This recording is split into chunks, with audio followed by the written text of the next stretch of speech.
네, 우리 같이 인사하겠습니다. 좌우로 앞뒤로 한 주일 동안 평안하셨습니까? 우리는 하나님의 가족입니다. 네, 우리는 하나님의 가족입니다.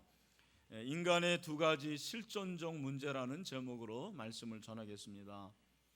모든 인간에게는 실존적 문제가 있습니다. 실존적이라는 단어가 좀 어렵게 느껴집니다. 간단히 말하면 인간이란 어떤 존재인가라는 질문을 하고 그 질문에 대한 답을 찾고자 하는 모든 경향들, 이런 것들을 실존적이라고 말합니다. 이해가 되세요? 네.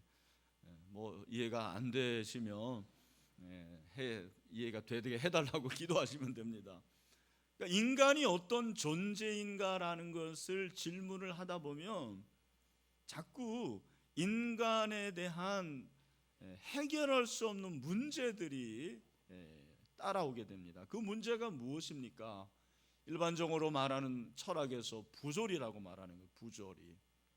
또 고독, 질병, 무엇보다도 죽음의 문제가 대표적인 실존적 문제입니다. 이러한 문제는 존재론적이에요. 모든 사람들이 다 가지고 있다라는 말이고, 인간의 자력으로는 해결할 수 없는 난제가 대부분입니다. 여러분, 그렇다면 인간은 어떻게 이 문제를 해결할 것인가? 석가모니 같은 사람은 자기가 고행을 해서 이 실존적인 문제를 풀어보겠다고 했으나 그도 그 문제를 해결할 수가 없었습니다. 이 세상에 어떠한 철학자도, 이 세상에 어떠한 학자도, 종교인도 이 문제를 해결할 수가 없었습니다. 그렇다면 우리는 어떻게 이 문제를 해결할 것인가? 오늘 본문에 그 해답이 나옵니다.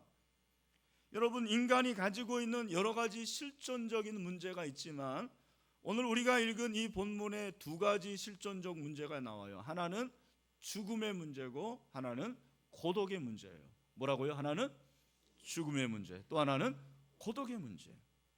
18절을 보니까 예수께서 이 말씀을 하실 때에, 마태가 자주 사용하는 표현입니다. 예수님이 이 말씀을 하실 때라는 것은 단지 때를 말하는 것뿐만 아니라 사건의 전환이에요. 예수님이 지금 죄인 세리들과 함께 마태의 집에서 식사하시는데 왜 먹기를 탐하느냐? 왜 금식 안 하느냐? 그 자리에 유대인들, 바리새인들이 있었고 요한의 제자들도 있었습니다. 예수님은 새 포도주는 새 부대에 담아야 된다고 말씀을 하셨어요.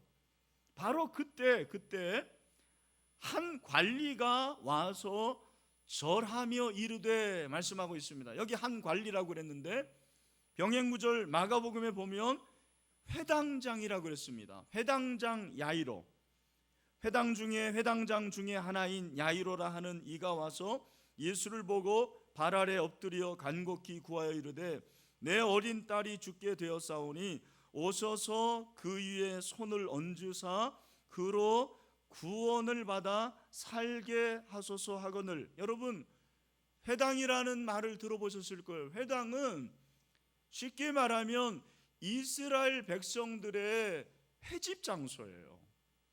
예루살렘 성전은 하나 있어요. 매년 한 번 가는 데예요. 그들이 매주 마을에서 모일 때는 회당에서 모여요. 회당은 삶의 중심 장소입니다. 교육 장소예요. 유대인 남성 10명만, 성인 남성 10명만 모이면 회당을 만들었어요. 여러분, 그 회당의 장이니까 무슨 말입니까? 유대인 중에 유대인, 오늘날로 표현하면 정말 진골이죠. 진골 유대인입니다. 유대인 중에 유대인이었던 그가 예수님께 와서 예수님께 절했다고 그랬어요. 유대인들 절하지 않습니다.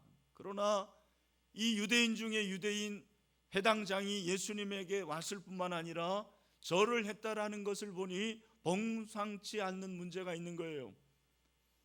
그가 어떤 문제를 가지고 나왔습니까? 오늘 본문에 보니까 내 딸이 방금 죽었다 그랬어요. 내 딸, 12살 된 딸이에요. 여러분, 여기 딸을 가진 아빠들 많습니다. 우리 다 그렇잖아요. 딸 바보들 아닙니까? 여러분의 딸이 12살에 죽었다고 생각해 보세요. 나 이거 생각하니까 눈물이 앞을 가리더라고요. 12살 된 딸이 죽은 거예요. 해당장이 무슨 소용이 있습니까? 그게 무슨 의미가 있어요? 성경이 말하는 메시지가 무엇입니까? 그렇다. 유대인 중에 유대인의 질서를 잘 알고 율법을 잘 아는 그였지만 죽음의 문제 앞에는 어쩔 수 없었다라는 거죠. 율법에 정통한 사람이었지만 죽음이라는 실존적 문제 앞에서는 속수무책이었습니다. 마태는 지금 유대인들을 향해서 이 복음서를 쓰고 있죠. 너희 유대인들아, 율법을 그렇게 잘 아는 너희들도 어쩔 수 없지 않느냐? 죽음 앞에서는 어쩔 수 없지 않느냐? 죽음이야말로 인간의 실존이라는 것을 말씀하는 거죠. 제가 좀 나이가 들었나 봅니다. 여기 어르신들 양해하고 들으십시오. 제가 나이가 드는 걸 어떻게 아냐면 제 주변에 친구들, 지인들이 보내오는 소식이 부모님이 돌아가셨다는 소식이에요. 금주에도 친구 목사님 어머니가 82세에 심근경색으로 돌아가셨대요. 인간이 70여 강간하면 80인데 82세니까 그래도 어떻게 보면은 참 적당하게 돌아가신 건데 그렇게 말할 수 있나요? 적당하게 돌아가셨네요. 살 만큼 사셨네요. 그럴 수가 없잖아요. 참 장례 인사가 참 뭐라고 말하기가 어려워요. 참 안 됐습니다. 그러기도 뭐라고. 여러분, 죽음이 보니까 믿는 자와 믿지 않는 자를 갈라놔요. 이 세상에서도 그렇습니다. 예수 믿지 않고 죽은 장례식에 가보십시오. 향을 피워놓고 그 앞에 과일, 사과, 배, 수박, 온갖 과일을 다 갖다 놓는 거예요. 그걸 누가 먹으라고? 그러면서 그동안에 효도 못다 했으니까 부모님들 좋은 데 가라고, 수인은 원래 주머니도 없는데 복주머니를 또 거기다 또 만들어놔요. 거기다가 돈을 그동안에 효도 못한 거 다 평상시에 하지. 여러분, 그 돈 누가 가지는지 아십니까? 화장장에 있는 인부들이 많이 가져간대요. 그럴 필요가 없는 거예요. 여러분, 예수 믿는 사람들의 장례식은 다릅니다. 슬픔이 있지만 슬픔 가운데 뭔가 모르는 기쁨이 있는 거예요. 그 가운데서 소망이 생기게 되는 거예요. 우리도 다 죽어요. 믿는 사람과 믿지 않는 사람이 죽습니다. 공평합니다. 죽음은 공평해요. 언제 죽을지 몰라요. 어떻게 죽을지 몰라요. 어디서 죽을지 몰라요. 그래서 라틴어에 유명한 말이 있어요. 회디에 미 크라스 티비. 무슨 말입니까? 오늘은 나, 내일은 너. 오늘은 나, 내일은 너라는 거예요. 우리 모두는 죽음의 문제에 직면하게 됩니다. 해당장에게 죽음은 실존의 문제였습니다. 이 문제를 본인의 힘으로는 도저히 해결할 수가 없었어요. 정말 사랑하는 그 딸을 살리게 할 수가 없었어요. 그래서 예수님을 찾아온 거예요. 예수님에게 부탁합니다. 예수님, 내 집에 오셔서 내 딸의 몸에 손을 얹어주셔서 그러면 살아나겠나이다. 아멘. 믿음이 있었습니다. 여러분, 믿음을 가지시기를 축원합니다. 예수님이 그래 가자 하고 집에 가보니까 이미 초상집이에요. 진짜 초상집.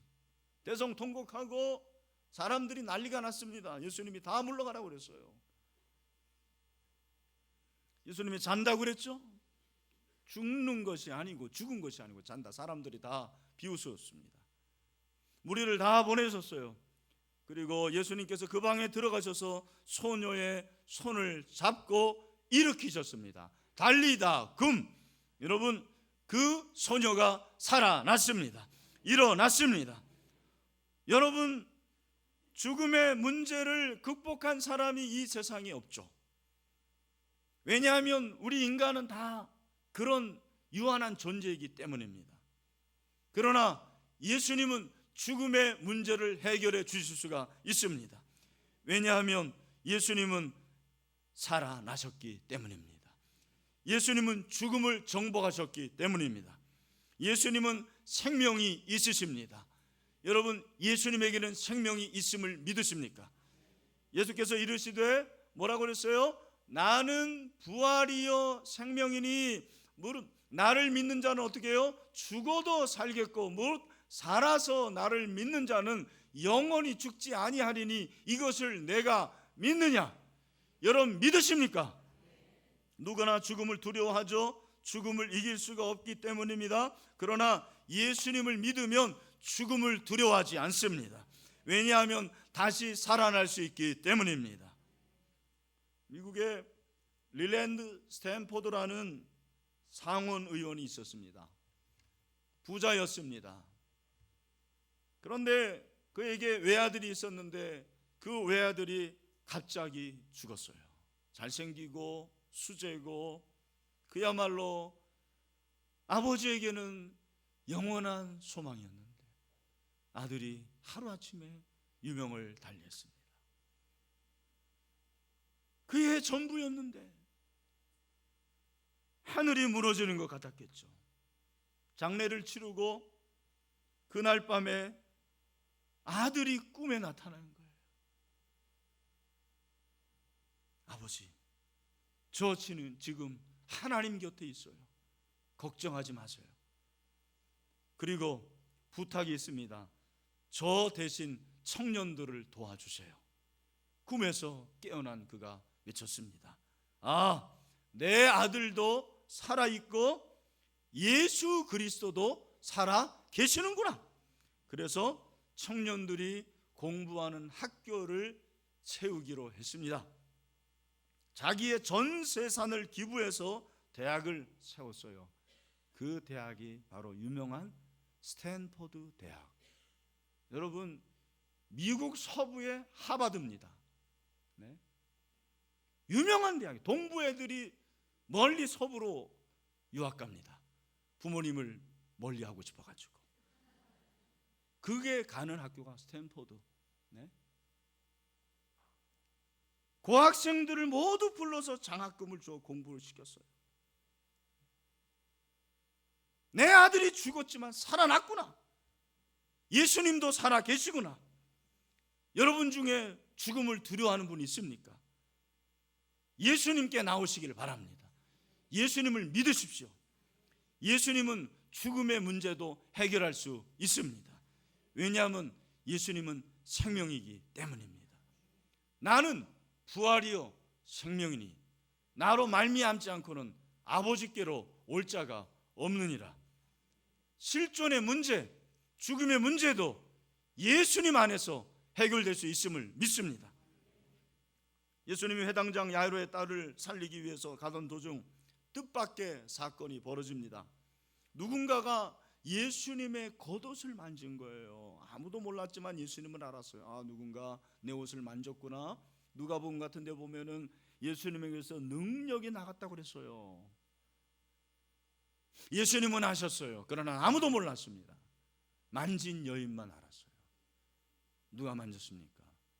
한 여인, 이방 여인, 무명의 여인. 그럴 수밖에 없는 사연이 있었습니다. 이 무명의 이방 여인에게는 남에게 얘기할 수 없는 고민이 있었습니다. 그것이 무엇입니까? 혈류병에 걸린 거예요. 여러분, 구약에서 이 병은 불결한 병이에요. 이 병에 걸리면 다른 사람이 가까이 와서도 안 되고 나도 보통 사람, 건강한 사람들 가까이 가면 안 돼요. 저주받은 거예요. 우리 여성들은 뭐 그런 얘기가 있어요. 약간 아플 때 예뻐 보인다. 이거는 그런 병이 아니에요. 사치스러운 말이에요. 이 병에 걸리면 피가 흐르기 때문에 불쾌감을 줘요. 피가 멎지를 않습니다. 타인을 만나기가 겁이 나요. 12해 동안, 12년 동안 고쳐보려고 많은 의사들을 찾아갔습니다. 그리고 돈도 많이 썼어요. 약도 써봤습니다. 소용이 없었습니다. 무엇보다도 이 여인의 가장 큰 문제는 그 병으로 인해서 늘 혼자였다라는 거예요. 늘 혼자였습니다. 아무도 그 여인 가까이 오려 하지 않았고 이 여인도 그 누구와 가까이 할 수가 없었습니다. 이 여인의 사정에 대해서 관심 있는 사람이 없었어요. 그런 존재도 아니었습니다. 늘 혼자였습니다. 정말 이 여인은 고독한 여인이었습니다. 김흥식 씨가 지은 우리가 살아가야 하는 이유라는 책에 이런 글이 나옵니다. 사람이 실패할 때 괴로운 것은 실패 자체가 아니라 가장 가까이 있던 사람들이 떠난다는 것이다. 맞는 말이죠. 돈을 잃어서 괴로운 것도 있지만 돈을 잃으면 사람들이 떠나요. 심지어는 아내도 떠나요. 병들어 아픈 것만 고통이 아니죠. 가까운 사람들이 다 멀어져요. 그러나 단 한 사람 내 편에서 이해해주는 사람만 있다면 우리는 외롭지 않습니다. 문제는 그 한 사람이 없다라는 거예요. 그런데 이 여인의 귀에 한 사람에 관한 소문이 들렸어요. 바로 나사렛 예수님이에요.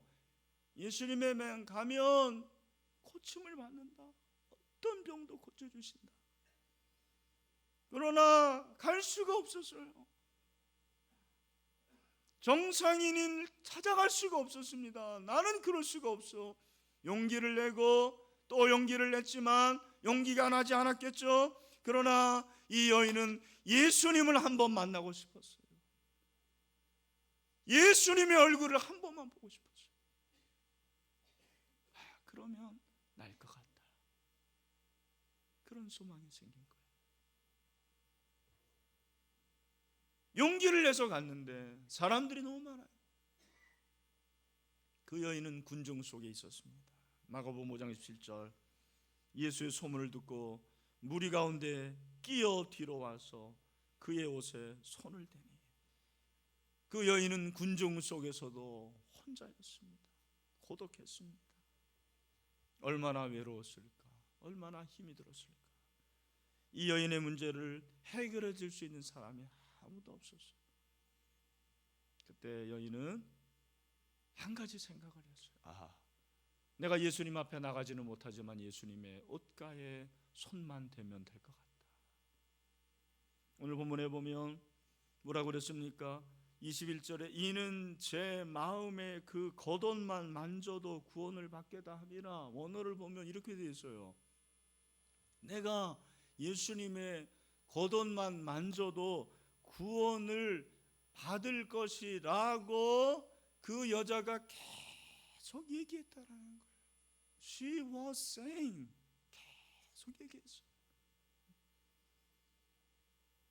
나같이 더럽고 추악한 여인이 어떻게 예수님 앞에 나갈 수 있을까? 나는 예수님을 만날 수 없는 자. 그러나 예수님의 옷가에 손만 대면 나을 것 같아. 계속해서 얘기했습니다. 스스로에게 말했습니다. 그것이 믿음이었습니다. 아무도 예수님이 그 여인을 알 것이라고 생각을 못했죠. 그러나 예수님은 아셨습니다. 예수님이 뭐라 그럽니까? 예수께서 돌이켜 그를 보시며 이르시되 딸아 안심하라 내 믿음이 너를 구원하였다. 아멘. 딸아 안심하라 내 믿음이 너를 구원하였다. 그 말을 들었을 때 이 여인이 얼마나 기뻐했을까요? 얼마나 자유했을까요? 얼마나 행복했을까요? 그 한마디는 지금까지 겪은 모든 수모와 아픔과 그리고 고독을 다 씻어내는데 충분했어요. 그래서 마치 겨울에 얼어붙었던 그 땅을 새봄이 녹게 하는 것처럼 그렇게 녹게 했어요. 여러분, 이 여인은 예수님께 치료를 받고 너무 감사했습니다. 그래서 유대 전설에 의하면 이 여인은 예수님께 치료받고 너무 감사해서 집 앞에 기념비를 세워놨다고 그래요. 내 평생 예수님을 만나서 예수님이 내 병을 고쳐주셨다. 더 이상 나는 외롭지 않다. 더 이상 나는 고독하지 않다. 간증을 하며 살았어요. 여러분, 누가 고독으로부터 자유케 하실 수가 있을까요? 여러분 가운데 아마 나는 혼자고 외롭고 나는 늘 고독하다라는 분이 있을 거예요. 내 편은 아무도 없다라고 생각하는 분들이 있을 것입니다. 그러나 예수님 그 한 분은 여러분의 편임을 잊지 마시기를 바랍니다. 예수님 우리의 모든 짐을 지셨어요. 그리고 십자가에서 저와 여러분의 고독을 위해서 죽으셨어요. 그래서 자유를 주셨어요. 수고하고 무거운 짐진 자들아 다 내게로 오라. 내가 너희를 쉬게 하리라 말씀하십니다. 찰스 콜슨이 쓴 러빙갓이라는 책을 보면 참 감동적인 얘기가 나옵니다. 월남전이 한창일 때 제 파월과 테리 존스라는 조종사죠. 한국이 F-105를 타고 임무를 수행하던 중에 연료 탱크가 폭발하면서 겨우 생명을 건졌지만 포로가 됐어요. 베트남 월맹의 포로가 된 거예요. 그래서 하노이 힐튼이라는 포로 수용소에서 포로 생활을 시작을 했습니다. 그런데 이들이 감옥에서 한 가지를 요구했는데 그게 뭐냐면 성경책이었어요. 성경을 그렇게 원했습니다. 몇 년 동안 요청했지만 성경책을 얻을 수가 없었는데 한 치조관이 영어를 잘했고 그 사람이 아마 예수를 알았는지 성경책을 한 권을 줬습니다. 그 성경책 한 권을 감옥에 있는 포로들이 다 읽는 거예요. 그래서 예수님의 탄생 얘기를 읽어주고 시편 몇 편을 읽어주고 예수님의 상상순을 읽어주면 다 그 성경을 듣는 거예요. 그런데 듣는 것만 안 돼요. 이 성경책 이제 다시 뺏어갈 테니까 성경을 어떻게 해야 됩니까? 암송해야 돼요. 그래서 고린도전서 13장을 암송하고 나눠가지고 성경을 암송을 했습니다. 복음서를 암송하고 그것만은 안 돼요. 그래서 포로 3명이 성경을 일주일에 1시간씩 필사할 수 있도록 허락을 받았습니다. 벽돌가루로 만든 잉크와 깃대펜으로 배급받은 휴지에 성경 말씀을 옮겨 적었습니다. 그리고 그 성경 구절들을 암송을 했어요. 어느 부활주일 28명의 포로들이 모여서 부활주일 예배를 드리게 되었습니다. 중창단이 조직되어서 갈보리 산 위에를 불렀습니다. 복음서를 암송했습니다. 누군가 전날 배급에서 떼오는 빵 몇 조각을 건넸습니다. 그리고 주님은 빵을 들어 축사하신 후 그것을 떼어 제자들에게 주시며 받아 먹으라. 이것은 너희를 위해 주는 내 몸이니라. 너희가 이를 행하여 나를 기념하라. 암송한 말씀을 그대로 그냥 외운 거죠. 빵이 돌려지자 모두 조용히 먹습니다. 그리고 잔에 대한 말씀을 또 했어요. 이것은 너희를 흘리는 내 피니라. 그때 전날 남겨둔 미역국 잔이 돌려졌습니다. 누군가 나 같은 죄인 살리신을 불렀습니다. 그리고 그들은 그 미역국 잔이 돌아가고 그 잔에 입술을 대는 순간 다 울을 수밖에 없었습니다. 울음이 터졌습니다. 자신들이 겪는 고난의 한복판에서 살아계신 그 예수님을 만난 거예요. 자신들이 당하는 고난의 한가운데서 주님은 살아계셨어요.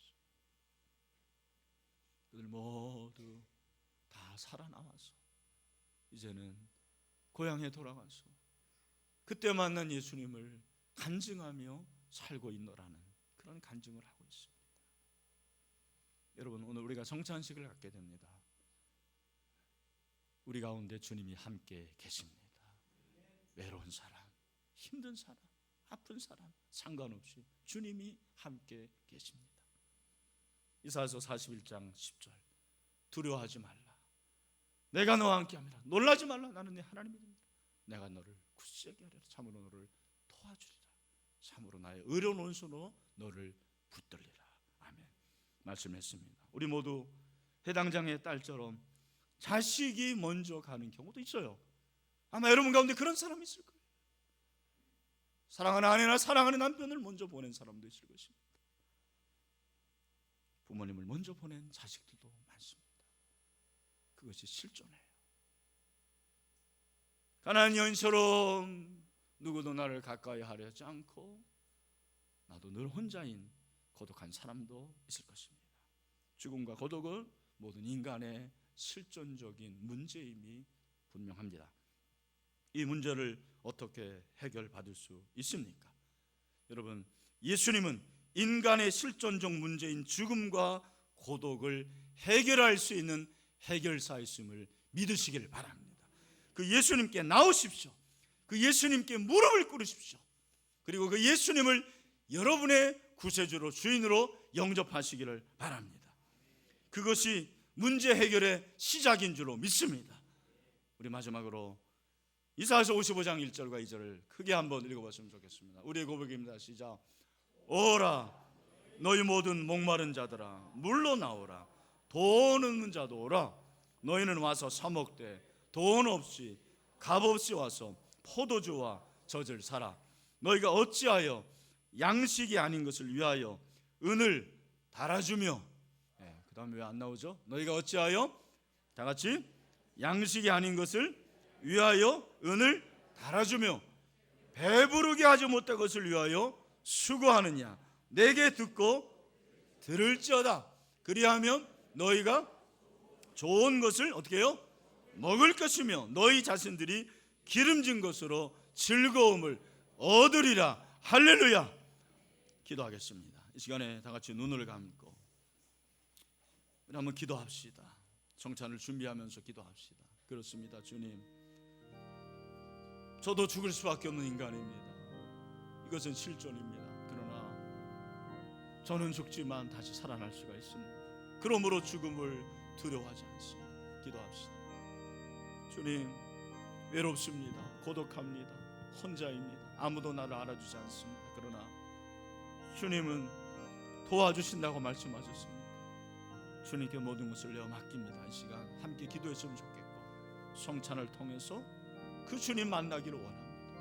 성찬을 통해서 주님 안에 거하기를 원합니다. 연합하게 하여 주시옵소서. 우리 시간에 다 같이 기도하도록 하겠습니다. 좋으신 하나님 아버지, 이 시간에 우리를 만나주시니 감사합니다. 아버지 하나님, 죄인임을 고백합니다. 그럼에도 불구하고 우리를 구원해 주시니 감사합니다. 우리 모두 죽을 수밖에 없는 자들입니다. 죄로 인해서 죽을 수 없는 인생들인데 주님이 십자가에 피 흘려 죽으시고 부활하심으로 우리도 다시 살아날 수 있는 은혜를 주시니 감사합니다. 아버지 하나님, 12년 동안 고생했던 그 여인처럼 우리도 질병으로 고생하고 외롭고 힘들고 어려울 때가 많이 있습니다. 그러나 그때마다 주님 바라보게 하여 주시니 감사합니다. 주님이 친구가 되어 주시니 감사합니다. 도와주시니 감사합니다. 붙들어 주시니 감사합니다. 그 주님이 나의 친구인 줄로 믿습니다.